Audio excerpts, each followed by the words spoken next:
Assalamualaikum warahmatullahi wabarakatuh. Waalaikumsalam warahmatullahi wabarakatuh. Alhamdulillahirabbil alamin wassalatu wassalamu ala asrofil anbiya'i wal mursalin sayyidina Muhammadin wa ala alihi washabihi ajma'in amma ba'du.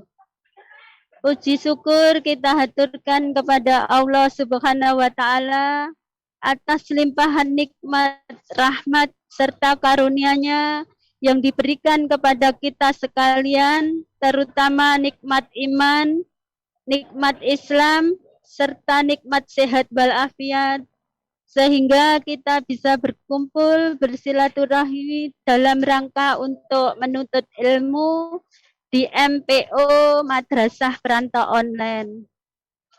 Tak lupa salawat serta salam tetap tercurahkan kepada Nabi Muhammad SAW serta keluarga dan para sahabat. Semoga kita kelak mendapat syafaatnya di hari akhir nanti. Amin, amin, ya rabbal alamin.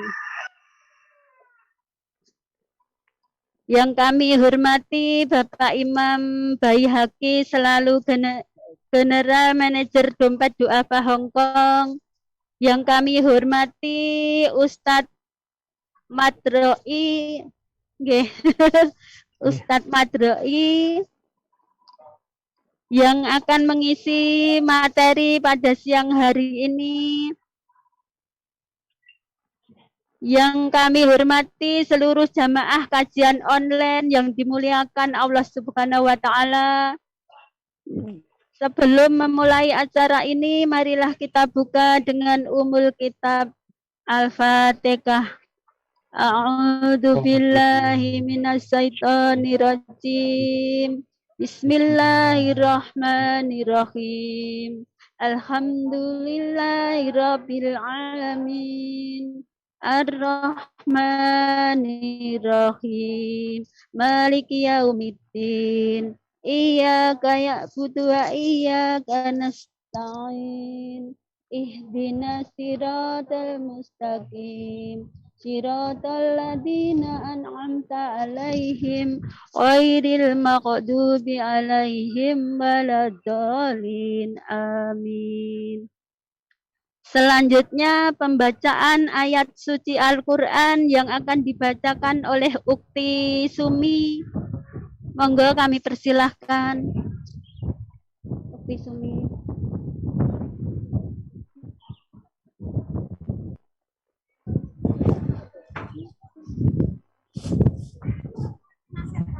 Assalamualaikum warahmatullahi wabarakatuh. Waalaikumsalam warahmatullahi wabarakatuh.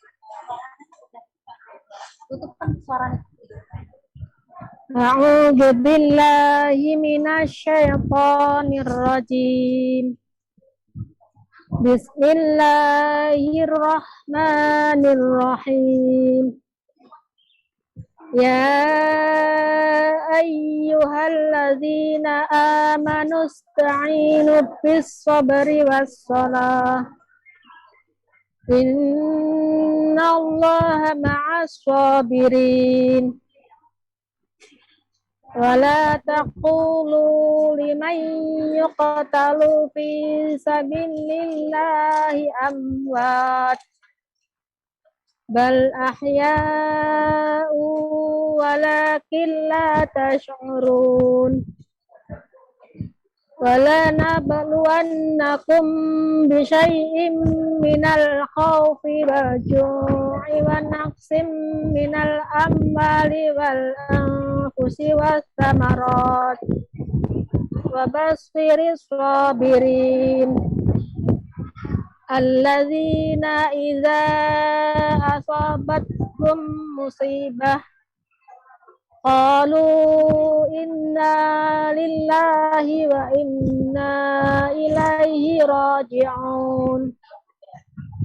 Ulaika alaihim salawatun min rabbihim wa rahmah wa ulaika humul muhtadun.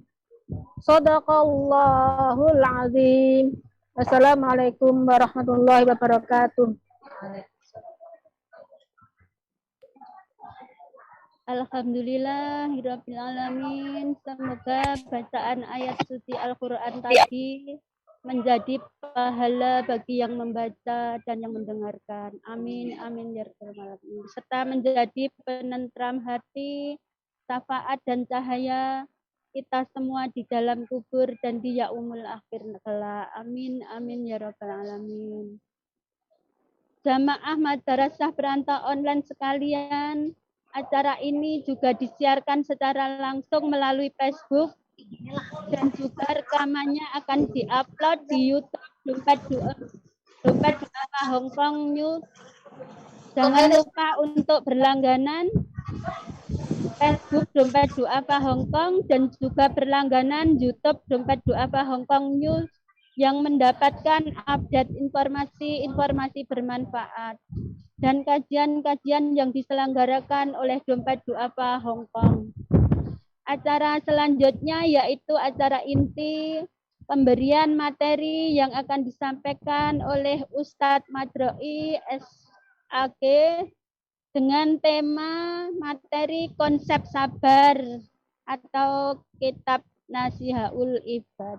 Kepada Ustadz saya persilahkan. Monggo Ustadz. Monggo. Ya.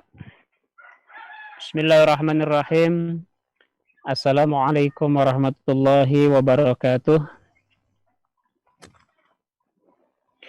Bismillah, alhamdulillah. Wassalatu wassalamu ala rasulillah. Sayyidina Muhammad ibn Abdullah wa ala alihi wa sahbihi wa mawalah wa man tabi'ahum bi ihsanin ila yaumil qiyamah. Amma ba'du. فقال الله تعالى في كتابه الكريم أعوذ بالله من الشيطان الرجيم الذين إذا أصابتهم مصيبة قالوا إنا لله وإنا إليه راجعون. Shadaqallahul azim. Yang sangat saya hormati General Manager Dompet Duafa Cabang Hong Kong Al-Mukarram Ustadz Imam Baihaqi, dan yang sangat saya hormati teman-teman semua jamaah Majelis Perantau Online yang ada di Hong Kong. Mudah-mudahan hari ini sampai hari kiamat kita semua dimuliakan oleh Allah Subhanahu wa taala. Amin. Amin.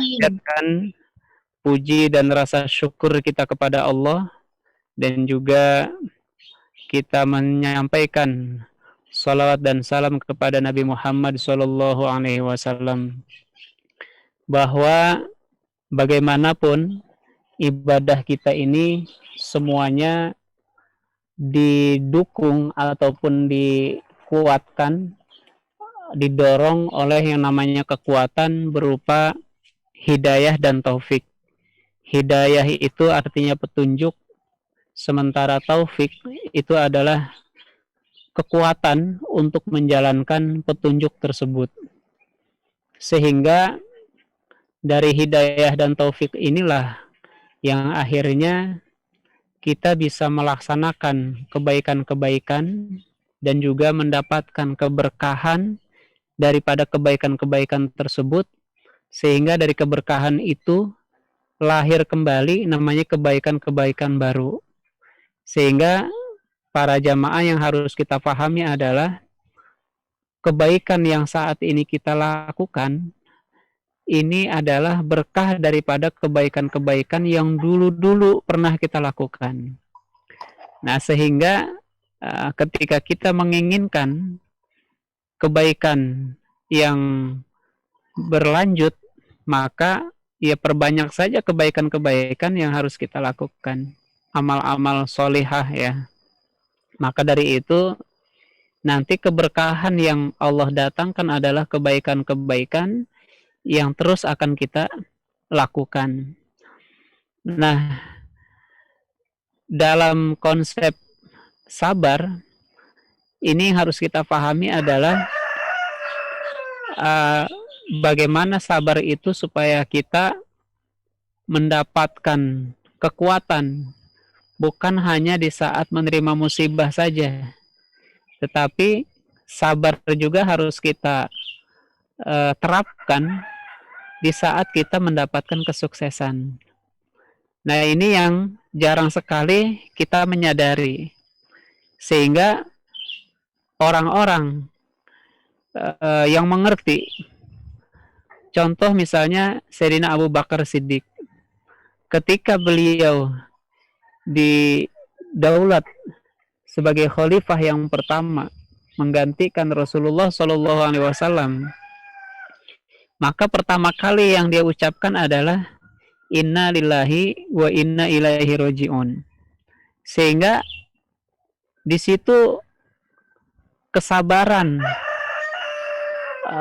konsep kesabaran yang diterapkan oleh seorang Abu Bakar Siddiq radhiyallahu anhu bukan diterapkan pada ketika beliau menerima musibah, tetapi ketika mendapatkan satu karir amanah yang begitu berat, begitu luar biasa.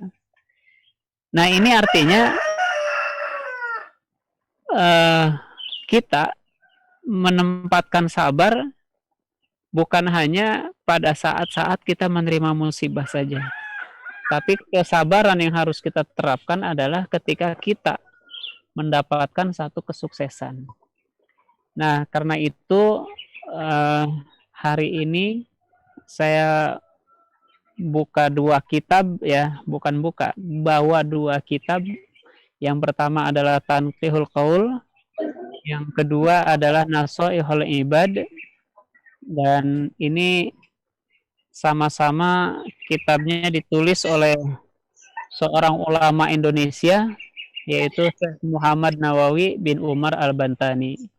Kita baca Fatihah untuk pengarang kitab ini. Mudah-mudahan dengan berkat ini nanti kita akan mendapatkan berkah daripada ilmunya para ulama, sehingga nanti Allah berikan kepada kita ilmu yang manfaat dunia akhirat.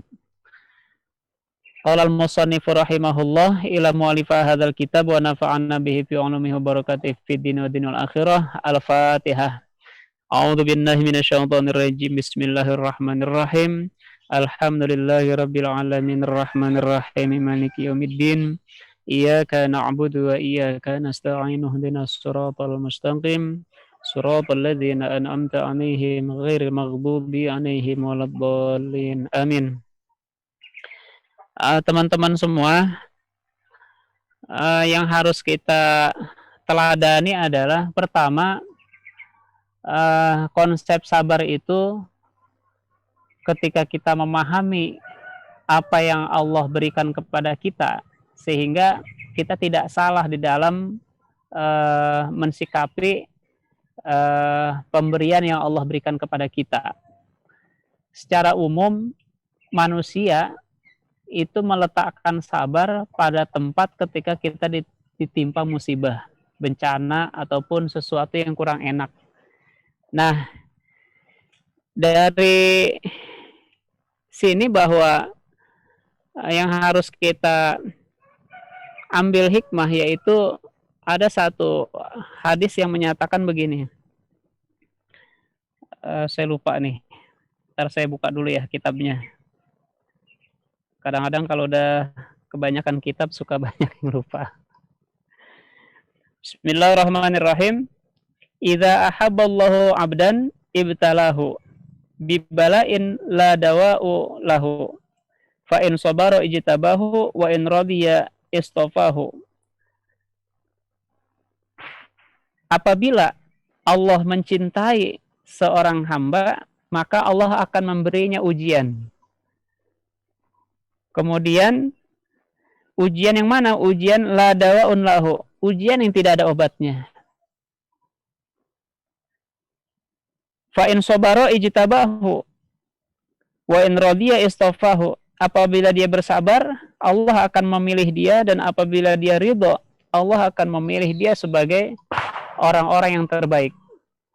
Nah, ini teman-teman yang harus kita pahami bahwa uh, bahwa dalam konsep kesabaran itu ketika Allah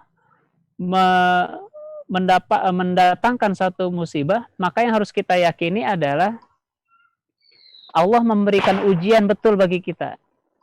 Karena itu, idza ahabballahu abdahu ibtalahu, apabila Allah mencintai seorang hambanya, maka Allah akan memberikan ujian kepadanya. Diuji hamba tersebut gitu. Nah, karena itulah akhirnya orang yang memahami itu, dia akan muncul rasa sabarnya. Nah, repotnya kita tidak bisa memahami mana ujian, mana itu azab ataupun hukuman, dan dari situ harus kita kembalikan dulu posisi kita ada di mana, sehingga ketika kita saat ini sedang sekolah, kan orang sekolah itu ya wajar kalau dia untuk naik kelas dia harus diuji dulu yang namanya semester, baik semester ganjil atau semester genap. Kalau memang dia nilainya hasilnya bagus, maka dia akan naik kelas gitu. Jadi orang-orang yang dia sujud kepada Allah, dia ibadah kepada Allah, dia taat kepada Allah, ketika dia diberikan satu cobaan, maka itu benar ujian. Karena ujian itu adalah diberikan kepada mereka yang sekolah gitu. Yang setiap hari datang sekolah, ada tugas-tugas yang juga dikerjakan dengan baik gitu, tugas-tugas dari gurunya, dan dia patuh sama peraturan-peraturan sekolah. Ketika itu ada gurunya yang memberikan satu ujian yang luar biasa dan itu harus diselesaikan dalam durasi waktu tertentu. Nah, itu ketika dia menyelesaikan tugas dengan baik, menjawab dengan benar, maka itulah kesempatan dia yang akhirnya nanti dikasih anugerah, yaitu berupa naik kelas gitu, atau lulus daripada sekolah tersebut. Nah, maka kita juga ketika seorang hamba itu dia rajin ibadah, dia taat kepada Allah, tiba-tiba dia mendapatkan satu kesulitan, mendapatkan satu cobaan. Maka cobaan itu adalah bisa diyakini sebagai ujian dari Allah Subhanahu wa taala. Ketika dia lolos daripada ujian tersebut, maka nanti Allah tempatkan dia pada derajat yang lebih tinggi, pada tempat yang lebih istimewa. Nah, inilah satu ujian. Nah, kalau ada orang yang kagak pernah sekolah, nggak pernah terdaftar di sekolahan, tiba-tiba dia ngaku katanya diuji dari sekolahan. Ini kan nggak masuk akal. Ada orang yang nggak pernah ibadah kepada Allah, sama tetangga musuh melulu, sama teman nggak pernah akur, sama ustadz sama guru ngaji juga nggak pernah akrab, sama majelis taklim alergi, sehingga sama sholat pun dia berat sekali. Nah, begitu ada cobaan dia ngakunya ujian. Ini salah terap. Orang yang seperti itu pantasnya adalah azab. Nah, sehingga ketika orang tersebut mendapatkan azab, yang harus dia lakukan bukanlah sabar, tapi introspeksi diri. Dia pertama istighfar kepada Allah Subhanahu wa taala. Artinya dia segera mohon ampun kepada Allah. Yang kedua, dia harus memperbaiki diri. Yang kemarin belum mau ibadah, dia harus segera hijrah untuk mau menjalankan ibadah. Yang kedua, yang biasanya dia nggak akrab dengan para kiai, para ustadzah, maka mulai saat itu dia harus mahabbah kepada para guru-guru agama.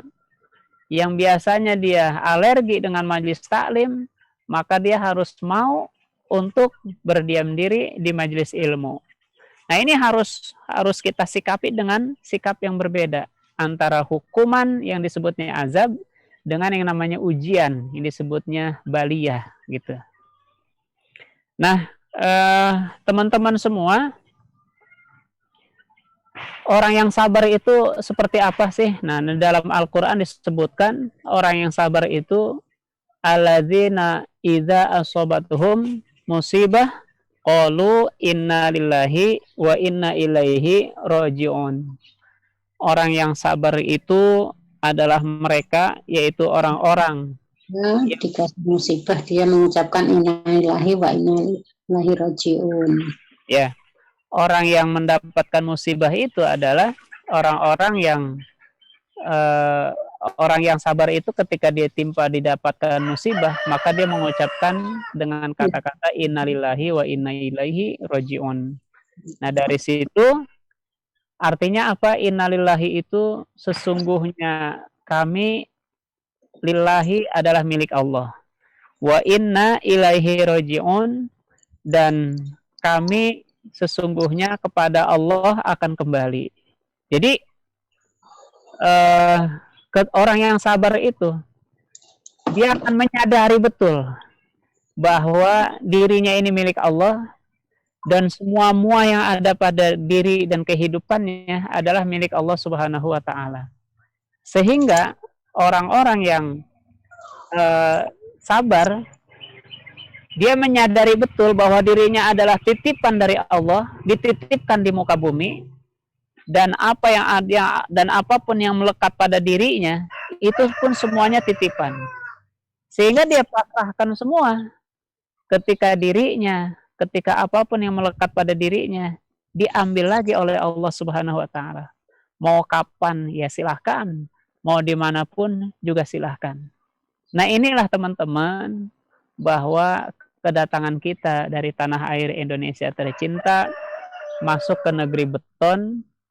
Sampai di sana kita juga dikasih titipan oleh Allah berupa amanah, yaitu untuk bekerja dengan baik. Dan adapun imbalan-imbalan itu semua juga adalah titipan dari Allah Subhanahu wa taala. Nah, ketika semua itu Allah cabut titipan tersebut, kontrak kita habis, tidak bisa diperpanjang. Nah, semuanya itu adalah kehendak dari Allah Subhanahu wa taala. Dan titipan-titipan itu semua dikehendaki oleh Allah untuk diambil kembali, sehingga akhirnya kita terhenti di situ, dan orang-orang yang sabar dia menyadari bahwa semua itu adalah kehendak Allah dan itu adalah yang terbaik bagi kita semuanya. Nah, maka daripada itu jangan pernah kita menyalahkan apapun sesuatu yang terjadi pada diri kita.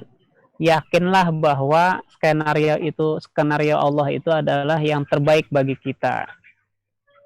Saya pada saat ini nggak bisa kemana-mana, ngaji juga dengan online.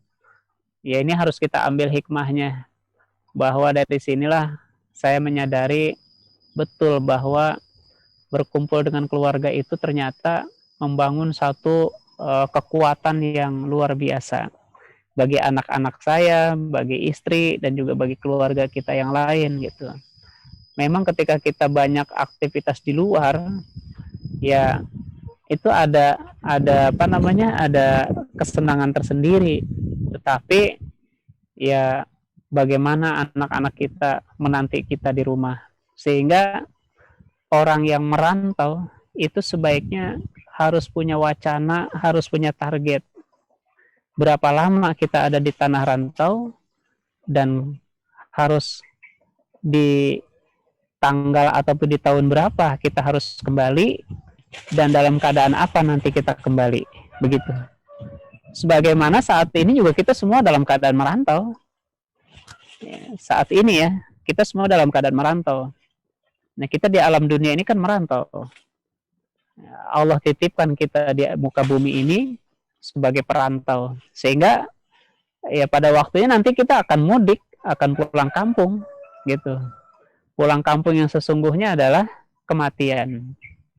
Nah, teman-teman, kalau ada jadwal cuti dari majikan, ada jadwal mudik ya, pulang ke rumah, kira-kira senang nggak? Kan senang banget itu kan, luar biasa. berangkatnya cutinya sebulan yang akan datang, sekarang udah kebayang ya, bahagianya ketemu sama orang tua, sama keluarga di rumah. Karena apa? Kita membawa kabar baik, membawa bekal yang cukup untuk pulang ke rumah gitu. Sehingga orang-orang yang di alam dunianya dia banyak bekal yang cukup gitu, maka dia senang nanti begitu sudah dijadwalkan untuk mudik yang sesungguhnya menghadap Allah Subhanahu wa taala. Kenapa kita semua menolak ya? Nggak mau mudik lebih dulu lah gitu kalau yang namanya ke alam akhirat, ke alam barzah. Yaitu karena memang persiapan modal kita gitu ya, bekal kita yang belum tercukupi. Karena itu nggak ada selesainya. Nah, rekan-rekan semuanya, yang harus kita pahami yang berikutnya adalah bahwa sabar itu bukan hanya di saat kita kena musibah saja, tapi sabar juga harus kita terapkan di saat kita ini sukses. Ya, banyak orang yang berhasil diuji dari kesabarannya ketika dia menerima ujian. Tapi jarang sekali orang yang sukses ketika diuji kesabarannya dengan kesuksesan ataupun keberhasilan. Kalau diuji kesabarannya diuji dengan keterpurukan dan kemiskinan, insya Allah itu orang bisa kuat bertahan, kuat bersabar. Tetapi kesabaran itu diuji ketika sukses, ketika diuji dengan kekayaan, itu jarang sekali orang yang berhasil sabar di situ. Jadi yang teman-teman harus memahami secara komplit adalah bahwa sabar itu yang perlu dicatat ya. Kalau teman-teman punya bawa pulpen, bawa buku ya baiknya dicatat. Atau mungkin teman-teman punya punya HP ya silahkan ditulis dengan baik. Sabar itu adalah menahan diri dari kemampuan yang tidak baik. Jadi bukan sabar itu menahan diri dari musibah gitu. Itu mah bukannya sabar, itu mah karena keputusan aja. Saya ambil contoh misalnya begini ya teman-teman nih. Nanti teman-teman bisa simpulkan sendiri. Saya ambil contoh misalnya.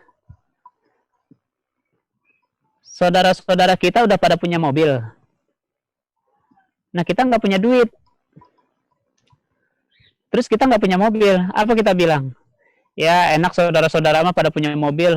Saya mah nggak punya duit, udah sabar aja dah. Ya itu mah bukan sabar. Itu mah keputusan.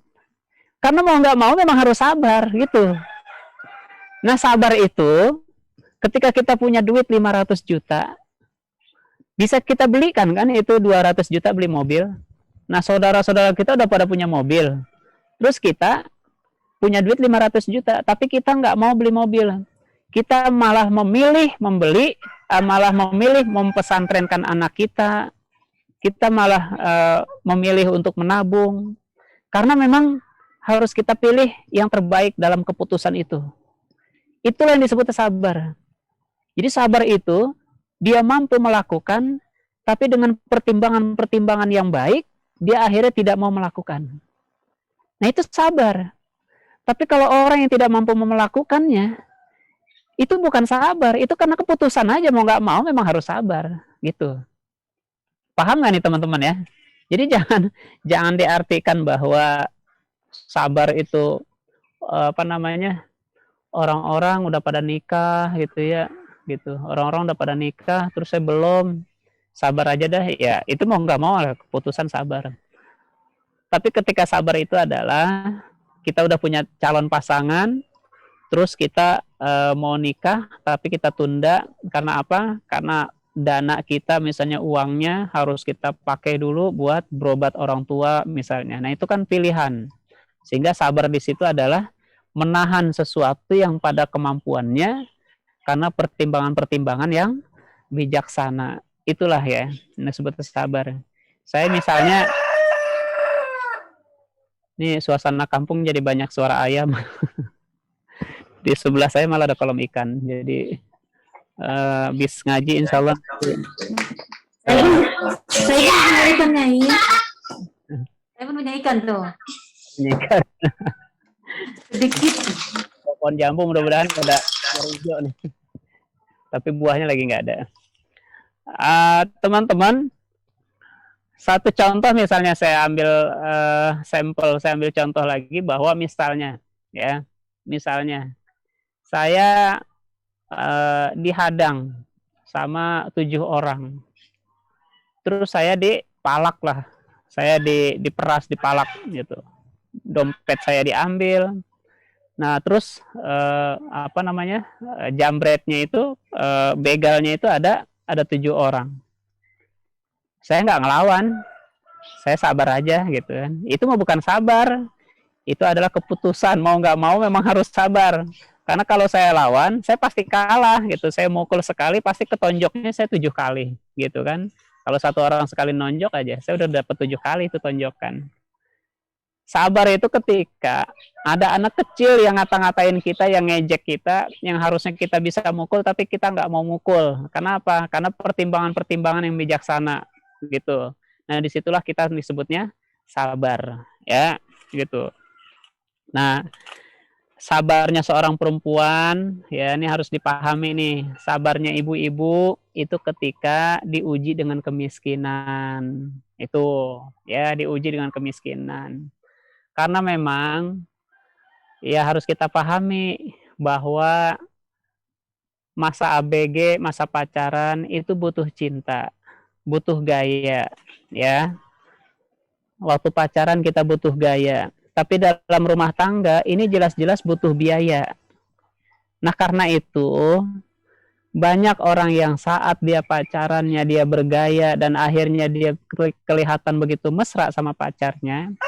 Tapi begitu setelah menikah, rumah tangganya yang jelas-jelas butuh biaya tidak terpenuhi dan akhirnya banyak orang yang gagal rumah tangga tersebut karena tidak terpenuhi biayanya. Disitulah kekuatan kesabaran istri diuji betul-betul. Tetapi namanya seorang suami, ya, itu diuji kesabarannya ketika dia hidupnya sukses. Ketika hidupnya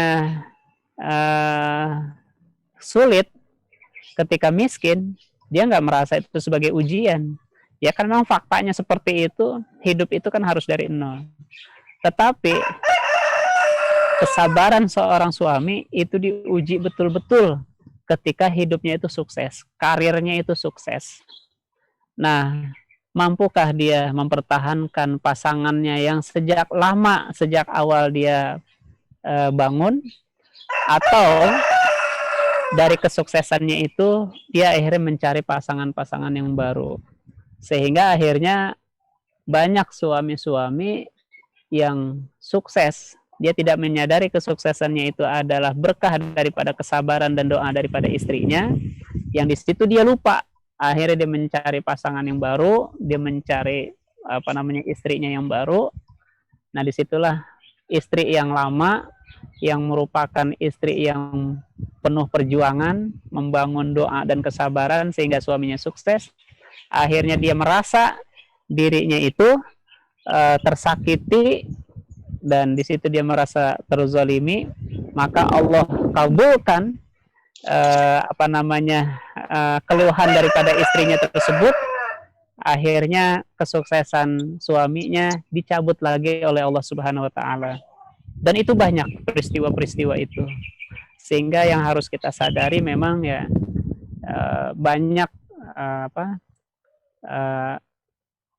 suksesnya seorang suami itu pasti ada peran seorang wanita yang luar biasa, yaitu berkah daripada kesabaran dan doa daripada istrinya, yang mungkin dalam diam dia mendoakan, yang mungkin di dalam sepi dia tetap menahan kesabarannya, sehingga berkahnya Allah berikan dalam bentuk kesuksesan kepada suaminya. Tapi banyak juga kehancuran daripada seorang suami itu akibat daripada murka daripada istrinya yang merasa terzalimi daripada perbuatan suaminya yang tidak diridhoi oleh istrinya. Nah ini harus kita pahami betul-betul sehingga saya sangat memaklumi ya ketika ada seorang perempuan itu begitu curiga kepada istrinya, kepada suaminya gitu. Dia curiga betul kepada suaminya, yaitu bukan sebetulnya semata-mata cemburu juga, tetapi karena memang Allah sudah setting, jangan sampai nanti Allah Allah berikan satu kesuksesan dan Allah berikan lagi keterpurukan. Karena orang yang merasakan kebahagiaan itu adalah ketika dia merasakan kesuksesan setelah dia orang yang menikmati kebahagiaan itu adalah orang yang ketika dia menikmati kesuksesan setelah merasakan kesulitan. Jadi kita merasakan sehat itu ya setelah kita merasakan sakit. Tapi begitu pahitnya orang yang terpuruk setelah kesuksesan. Nah, ini Allah jaga betul-betul agar dalam hidup betul-betul memang kita ini sesuai dengan apa yang kita inginkan.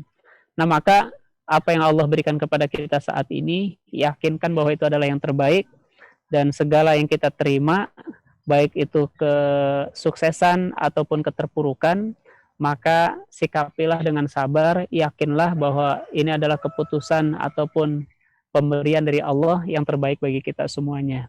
Karena terkadang memang kita seringkali sulit untuk menerima nasihat-nasihat dari orang lain, tetapi dengan cara inilah mungkin Allah menasihati kita. Nah, inilah penting dan perlunya sabar di dalam hidup kita. Saya kira itu Mbak ya, terima kasih atas kebersamaannya. Yang mau ditanyakan silahkan, karena waktu kita kemungkinan sekitar 20 menit lagi ya. Mudah-mudahan ini nanti mencukupi waktunya. Terima kasih dari saya. Selamat menjalankan ibadah puasa dan juga tetap semangat beraktivitas.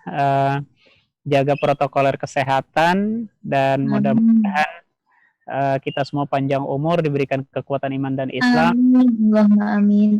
Soleh dan solihah, dan juga mudah-mudahan nanti Allah kumpulkan kita bersama keluarga kita, anak keturunan kita dalam surganya Allah Jannatul Naim. Amin. Assalamualaikum warahmatullahi wabarakatuh. Waalaikumsalam warahmatullahi wabarakatuh.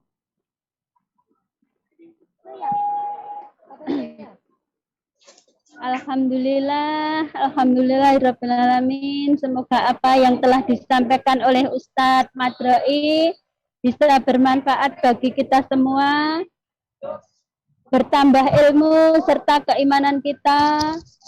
Semoga ikhtiar ini yang membawa keberkahan bagi hidup kita dan menyelamatkan kita di akhirat kelak. Amin, amin ya rabbal alamin. Selanjutnya sesi tanya jawab. Bagi yang bertanya, monggo kami persilahkan. Mbak-mbak, ukti-uktik semua, monggo. Assalamualaikum warahmatullahi wabarakatuh, Pak Ustadz. Waalaikumsalam warahmatullahi wabarakatuh. Pak Ustadz, saya mau nanya, kalau kita di bulan puasa membersihkan hidung itu batal tah Pak Ustadz? Ngebersihinnya pakai apaan? Ntar pakai itu lagi, pakai sedotan yang ada airnya. Enggak, kan libur kemarin. Saya kan banyak belum tahu tentang Islam. Nah, jadi hidung itu gatel gitu ya. loh. Saya angkat tisu, katanya batal. Ya, masalahnya gini, kalau yang membatalkan puasa tuh pertama secara fikih ya, yang membatalkan puasa itu makan dan minum yang disengaja ya, disengaja, bukan karena lupa nih, disengaja. Kemudian memasukkan benda-benda dunia ke dalam tubuh melalui 7 lubang. 7 lubang itu 2 lubang hidung, 2 lubang kuping, kemudian 1 mulut, kemudian 2 lubang yang ada di bawah gitu. Nah, makanya kalau orang kentut di dalam air itu batal puasanya. Karena apa? Karena sebelum anus itu, ketika anus itu mengeluarkan angin, sebelum dia menutup kembali, nah itu pasti ada air masuk. Nah itu sehingga dari situ batal puasa. Nah kalau orang yang memasukkan sesuatu ke dalam hidung, dia yang dikatakan dalam itu kan sesuatu yang nggak kelihatan. Nah, kalau lubang hidungnya masih bagian luar saja, gitu, bagian luar, lubang hidungnya bagian luar, itu nggak jadi masalah. Tapi kalau sudah bendanya sudah sampai masuk ke dalam, gitu, yang memang di dalam itu nggak kelihatan sama mata. Kalau kita berkaca gitu kan nggak kelihatan, misalnya itu lubangnya. Nah, maka kalau benda sampai masuk ke sana, yaitu batal puasa kita, gitu, ya. Maka daripada itu istinsyak itu adalah ketika berwudu kita masukkan air ke dalam hidung, itu berlebihan, dia batal puasanya, gitu. Sama juga dengan orang yang kumur-kumur, ketika kumur-kumur itu dengan sengaja gitu masukin air ke dalam mulut, dia kumur-kumur dengan posisi kepala menengadah ke atas, walaupun hanya setetes air gitu, masuk ke dalam tenggorokan, ya dia batal puasanya. Jadi pastikan saja benda tersebut masuk ke dalam hidung itu dalam yang bagian luar yang masih terlihat, atau dalamnya memang dalam betul gitu ya, yang nggak kelihatan dari mata kita yang bagian luar tadi. Ya kalau sampai masuk ke sana ya berarti batal puasa kita, gitu ya. Makasih Pak Ustadz. Sama-sama. Waalaikumsalam. Assalamualaikum Ustadz. Waalaikumsalam. Izin bertanya Ustadz. Ya. Saya Nur Halimah, Ustadz mau bertanya seperti apa yang Ustadz tadi bicarakan bahwa sampaikan bahwa tandanya Allah sayang kepada makhluknya itu dengan memberikan ujian, cobaan kayak gitu ya Ustadz. Nah, pertanyaan saya begini Ustadz, berarti kalau orang yang enggak diuji sama enggak dicoba itu berarti Allah enggak sayang, enggak cinta ya gitu ya Ustadz. Terima kasih. Assalamualaikum warahmatullahi wabarakatuh. Waalaikumsalam warahmatullahi wabarakatuh. Iya. Sebetulnya gini Mbak, yang harus dipahami ya, kalau kita sebut itu dia nggak diuji, itu nggak mungkin. Karena semuanya selevel apapun orang belajar di sekolah gitu ya, dia pasti ada ujian. Ketika dia nggak diuji, ya dia berarti bukan pelajar gitu. Sehingga ketika kita ini tidak ada ujian sama sekali dalam hidup kita, ya bisa jadi itu kita nggak dianggap sebagai hamba Allah Subhanahu Wa Taala gitu. Jadi bukan Allah nggak sayang, tapi bahkan nggak dianggap oleh Allah sebagai hambanya gitu. Nah kan parah banget tuh orang, parah banget tuh manusia kalau sampai tidak dianggap sebagai hamba Allah Subhanahu Wa Taala gitu. Nih kita mau ngapain coba? Tapi memang sampai saat ini ya kita cuma ngaku-ngaku aja sebagai hamba Allah gitu. Nah yang diaku oleh Allah sebagai hambanya cuma satu dalam Al-Quran itu. Ya, subhanalladzi asra bi abdihi laila minal masjidil haram ilal masjidil aqsa. Jadi maha suci Allah yang telah memperjalankan hambanya di malam hari dari Masjidil Haram ke Masjidil Aqsa. Hambanya yang dimaksud dalam tulisan disebut siapa itu? Yaitu Nabi Muhammad SAW. Itu satu-satunya orang yang disebut oleh Allah sebagai hamba, yaitu Nabi Muhammad. Ada tekstual lain dalam Al-Quran itu adalah innama yakhsyallaha min ibadihil ulama, yaitu pastinya orang-orang yang takut kepada Allah dari kalangan hamba-Ku adalah para ulama. Jadi Rasulullah dan para ulama itulah yang disebut sebagai hamba-hambanya. Sementara kita ini, ya kita baru ngaku-ngaku aja sebagai hamba Allah gitu. Adapun Allah ngakuin apa enggak kita sebagai hambanya, ya kita nggak tahu juga. Tapi kan kita berusaha lah gitu ya. Minimal lah kita mengikuti hamba-hamba Allah yang disebutnya para ulama tadi gitu. Kita ngaji kitabnya gitu kan, ngaji karya-karyanya para ulama. Ini supaya kita ada di deretannya para ulama tersebut yang disebut oleh Allah sebagai hambanya. Mbak kenal nggak sama Jokowi? Kan pasti kenal, ya kan? Tapi Mbak Nur Halimah, apakah Jokowi kenal sama kita? Ya kita nggak tahu lah. Jadi permasalahannya di situ. Kita ngaku-ngaku saja kenal sama dia. Dia kan nggak kenal sama kita gitu. Nah begitulah kita jadi sampai saat ini baru ngaku-ngaku sebagai hamba Allah. Nah harus kita pahami ya ibu-ibu semuanya bahwa sekali lagi orang yang kita lihat hidupnya senang-senang saja, itu belum tentu dia sebagai orang yang tidak diuji oleh Allah. Bisa jadi ya, karena di saat kumpul-kumpul kan orang biasa lah, dia tertawa-tertawa, tapi begitu perkumpulan terpisah ya biasa air mata lagi yang menetes itu, gitu. Nah, maka jangan melihat seseorang itu di saat berkumpulnya saja. Tapi sesungguhnya yang ada di dalam jiwa itu ya ketika dia dalam keadaan sendirian.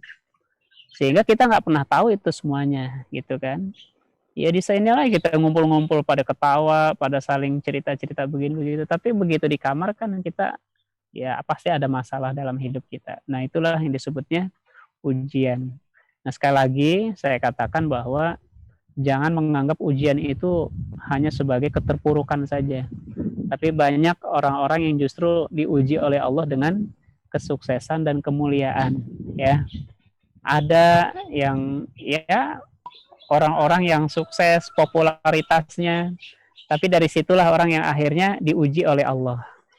Ya, media mensoroti dia, akhirnya ya netizen juga menghujat segala macam. Ya itu semua ujian. Dia lupa bahwa popularitas itu sebagai ujian hanya karena memang dia nggak tahu dan akhirnya dia nggak sabar di situ gitu, nggak sabar bahwa mensikapi popularitas itu dengan seperti apa gitu. Jadi ya saya ambil hikmahnya sampai saat ini saya nggak pernah kemana-mana gitu misalnya. Beda sama teman-teman saya yang udah pada banyak masuk ke TV, yang sudah banyak masuk rekaman, yang sudah banyak masuk ke ya keluar masuk kota, keluar masuk luar negeri misalnya. Ya itu karena memang dia dikasih oleh Allah gitu. Nah, sementara saya belum sampai ke sana karena Allah Maha tahu kemampuan saya seperti apa. Maka dari situ harus kita ambil hikmah bahwa apa yang sudah Allah tetapkan kepada kita sampai saat ini adalah yang terbaik skenario-nya Allah untuk kita semua, ya. Terima kasih. Syukran Ustaz. Ya, sama-sama Mbak Nur. Silakan yang lain. Assalamualaikum warahmatullahi wabarakatuh. Ustaz, saya mau bertanya.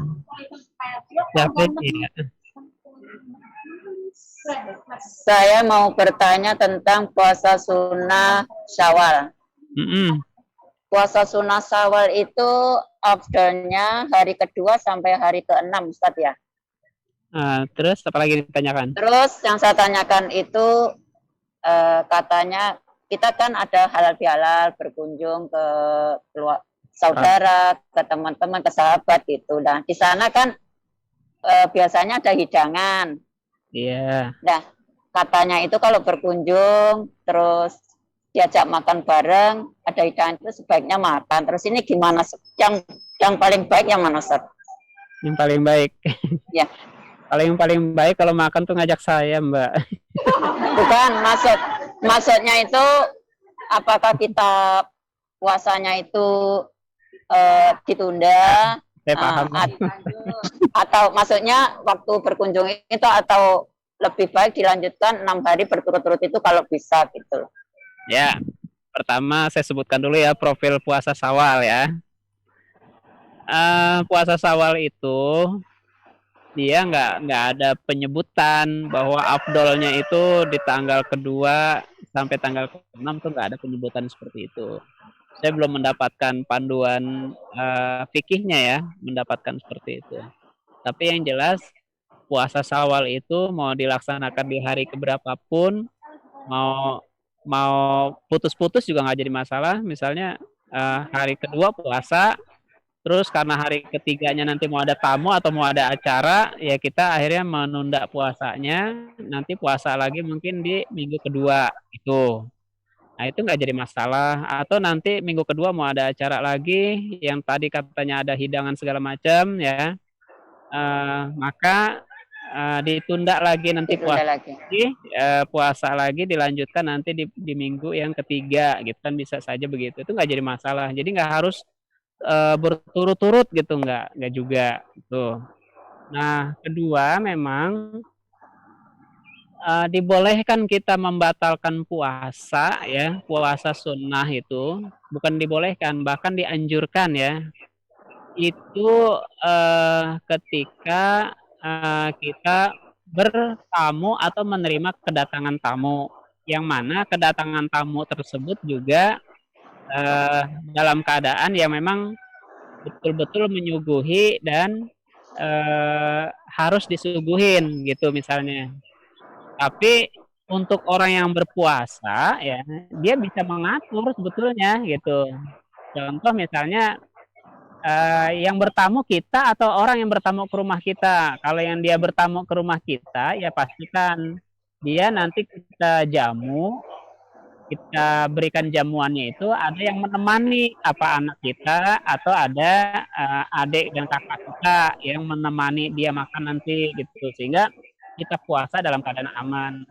Tapi kalau nggak ada, ya ya kita sampaikan sebelumnya ke beliau gitu, karena sekarang kan udah zamannya handphone nih.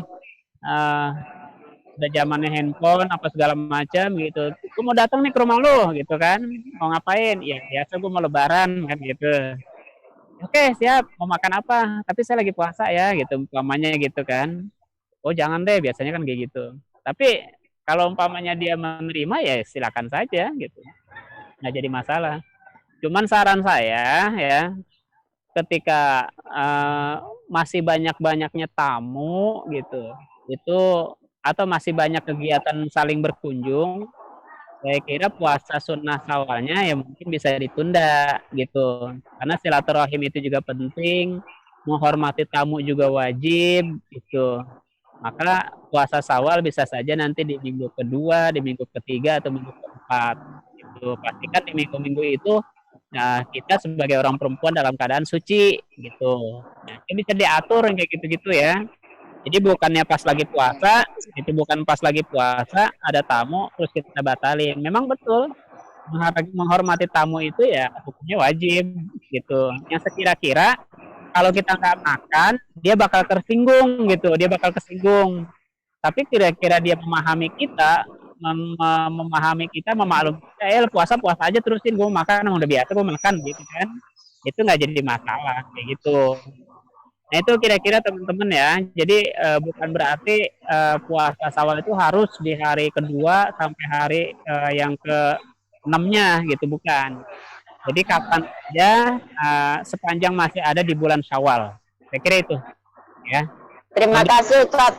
Oke. Maaf Pak, masih ada satu lagi Ustaz. Silakan. Kita kalau libur itu kan tempatnya di luar. Terus waktu sholat kita kebanyakan tidak pakai mukena karena kita sudah memakai baju syar'i. Nah, di mana saat itu waktu sholat pas lagi sujud ada angin kencang, terus jilbabnya itu terbalik gitu, lepas gitu Ustaz. Terus itu gimana, mau jilbabnya diambil kembali secepatnya terus lanjut sholat atau gimana? Dia ketiup angin itu sampai kelihatan aurat nggak? Ya lepas Ustaz, kelihatan tinggal dalemannya jilbab aja. Ya intinya kalau gini ya, dengan sendirinya batal sholat itu ketika dia terbuka aurat. Meskipun terbukanya itu karena angin ya, itu dengan sendirinya. Kalau dalam kitab ini yang saya pegang ini namanya Syarah Safinah, ya, Syarah Safinatun Najah. Ya dengan sendirinya ya batal sholat. Artinya batalkan sholatnya, kemudian mulai lagi. Kalau seandainya tertinggal 1 rakaat ya nanti begitu selesai imamnya selesai, jamaah selesai dia nambah 1 rakaat lagi, begitu ya. Gitu. Makanya ya saya akuin lah kalau namanya di Hong Kong itu, karena saya ya dulu pernah kan ke sana, jadi anginnya itu beda sama angin Indonesia. Jadi kalau di Indonesia itu ada angin, jadi baju-baju pada terbang. Nah di Hong Kong itu nggak ada angin aja bajunya pada terbang semua gitu. Jadi kalau musim panas itu udah tipis-tipis semua lah gitu. Saya lihat di sana. Jadi nggak ada angin juga udah pada terbang semua tuh pakaian. Nah itu makanya teman-teman lihatlah musimnya nih, kira-kira musim apa, musim banyak angin kan, ya pakaiannya mungkin yang gitu. Terus pakaian kita malah malah terganggu sama angin sehingga sholat kita malah jadi rusak. Maka saran saya, teman-teman yang ada di perantauan, utamakan syarat sahnya, jangan utamakan penampilannya gitu. Kalau syarat sah sholat itu bagaimana ya? Syarat sah itu ya tertutupnya aurat. Jadi jangan terlalu mengutamakan penampilan. Kalau penampilan ya pasti kan yang bagus-bagus, yang mahal-mahal, tapi ternyata nggak standar sama syariat, kan salah juga gitu. Oke ya. Terima kasih Ustadz. Oke, monggo yang lain. Assalamualaikum Pak Ustadz, mau tanya. Oke. Gini Pak Ustadz, saya mau bertanya. Kami sebagai wanita itu kan kebanyakan punya hutang puasa. Jadi lebih diutamakan membayar puasa dulu atau puasa Syawal dulu. Kata orang biasanya kalau itu kita harus membayar puasa dulu, mendahulukan yang wajib dulu baru yang sunnah. Jadi menurut pandangan gini jawabannya yang bagus yang mana Pak Ustadz? Atau kita puasa Syawal dulu atau membayar puasa, mengkodok puasa dulu? Makasih atas jawabannya Pak Ustadz. Belum dijawab udah terima kasih duluan. Kalau saya tinggal kabur kan udah selesai. Jadi gini Mbak, pertama harus kita pahami yang harus kita dahulukan adalah yang wajibnya gitu. Karena apa? Nanti kalau yang wajib itu kan pasti ada tuntutan, tuntutan di dunia, tuntutan di akhirat juga ya. Maka akhirnya jangan sampai nanti di akhirat kita ada tuntutan dan kita di akhirat kan udah nggak bisa berbuat apa-apa. Akhirnya kan jadi beban keluarga kita yang masih hidup, harus bayar fidyah dan lain sebagainya gitu. Maka dari sini ketika nanti teman-teman punya hutang puasa, yaitu puasa Ramadan yang disebut qadha, utamakan yang qadha dulu, dahulukan. Kenapa demikian? Kita nggak tahu ya dalam kondisi seperti ini, apalagi pandemi ya secara internasional. Artinya sehat kita nggak tahu. Hari ini mungkin bisa kita katakan sehat, besoknya kita wallahu a'lam. Umur kita ya kita nggak tahu ya. Apakah nanti kita masih bisa ketemu lagi Ramadan yang akan datang atau bagaimana, kita nggak tahu. Maka selagi kita sehat, ketemu kesempatan di bulan Syawal itu ya utamakan qadha-nya dulu lah gitu. Qadha-nya dahulukan. Setelah qadha-nya selesai, barangkali masih ada waktu di bulan Syawal, ya silahkan kalau mau melaksanakan sunnah bulan Syawal. Saya kira itu ya. Gitu Mbak. Ya, makasih Pak Ustadz atas jawabannya. Pun sekarang.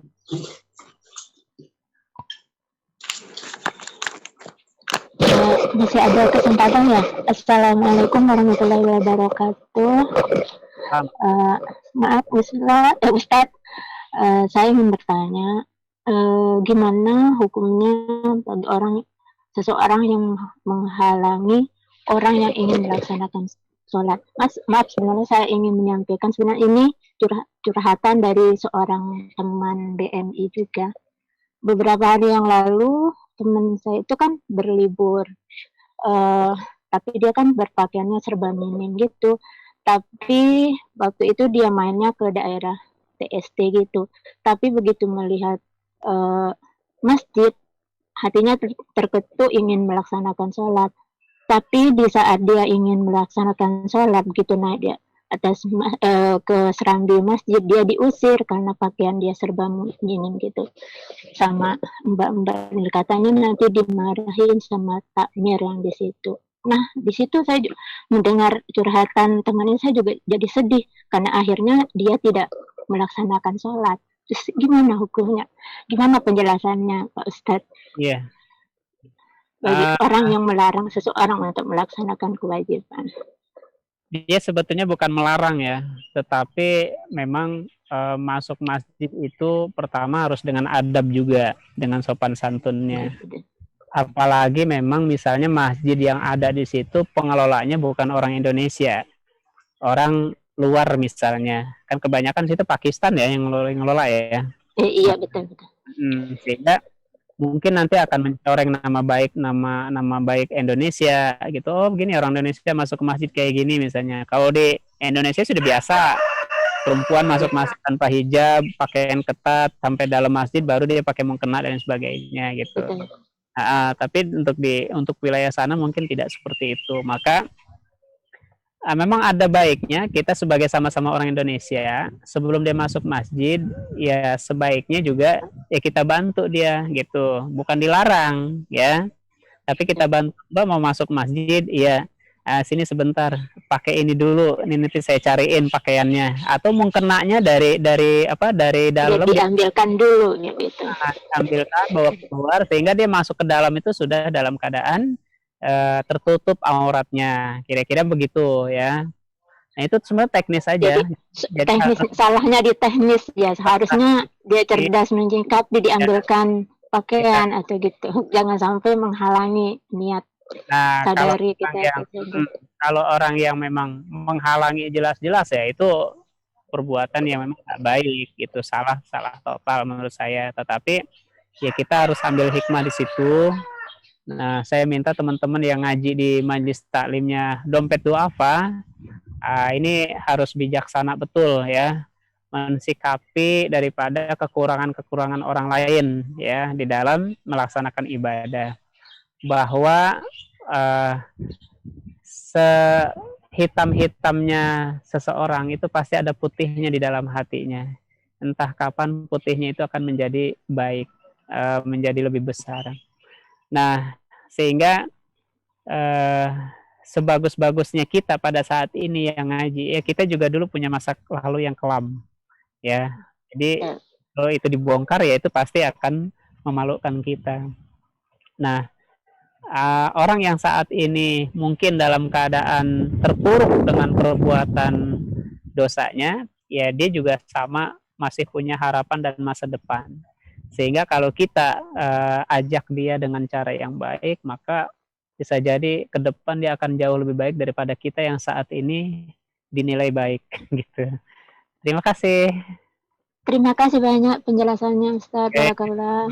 Amin.